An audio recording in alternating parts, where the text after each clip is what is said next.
Dewan Pendidikan dan Klinik Pendidikan Kabupaten Tabanan menggelar workshop pemberdayaan komite sekolah dalam pengelolaan keuangan yang akuntabel dan transparan menuju Tabanan Serasi di kantor Bupati Tabanan. Workshop yang dibuka Kadis Pendidikan Tabanan Gede Susila juga menyikapi Peraturan Menteri Pendidikan dan Kebudayaan Nomor 75 Tahun 2016 tentang komite sekolah. Kabupaten Tabanan Wayan Madres Wartan menjelaskan, terbitnya Peraturan Menteri Pendidikan dan Kebudayaan Permendikbud Nomor 75 Tahun 2016 tentang komite sekolah, ada hal baru yang perlu dimengerti oleh sekolah dan komitenya. Salah satunya mengatur komite sekolah dan anggotanya serta penggalian dana yang dilakukan. Dalam Permendikbud dilarang melakukan pungutan, namun boleh menerima sumbangan. Workshop dimaksudkan menyamakan persepsi komite sekolah di Kabupaten Tabanan. Pihaknya mengundang seluruh komponen pendidikan serta para komite sekolah untuk memberikan sosialisasi terkait peraturan baru ini agar nantinya bisa diterapkan di sekolah masing-masing. Madre menambahkan di sejumlah sekolah ditemukan masih banyak yang nihil kegiatan. Hal ini lantaran adanya ketakutan dalam melakukan pemungutan pendanaan.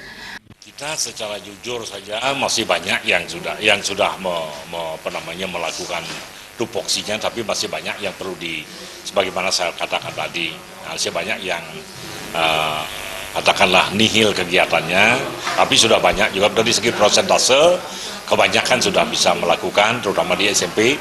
Ya, yang belum, yang tidak bisa berbuat banyak lantaran takut ada ketakutan dalam rangka pemungutan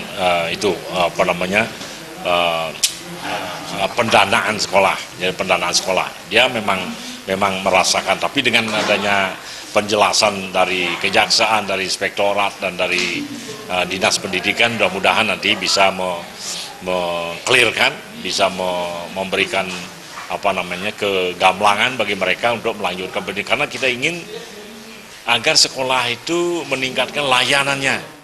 Dalam Permendikbud disebutkan, pungutan adalah yang bersifat wajib, besarnya ditentukan, waktu pengumpulannya ditentukan, dan sejenisnya.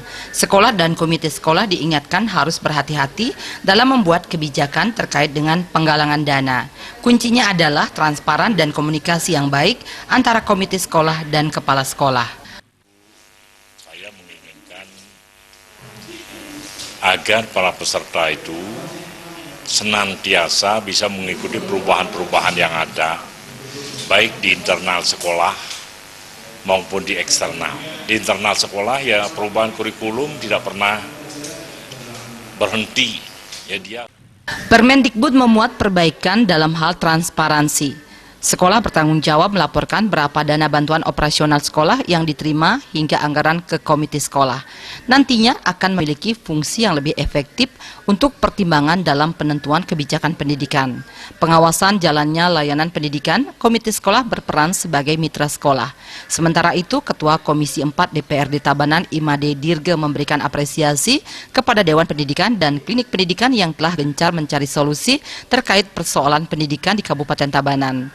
Pihaknya akan memberi rambu-rambu mengenai apa yang boleh dan tidak boleh oleh komite sekolah, termasuk pungutan pendidikan. Workshop diikuti komite sekolah SMP dan SD dengan pembicara Kasih Intel Tabanan, perwakilan Inspektorat Tabanan dan Dewan Pendidikan Tabanan. Tim Liputan melapor.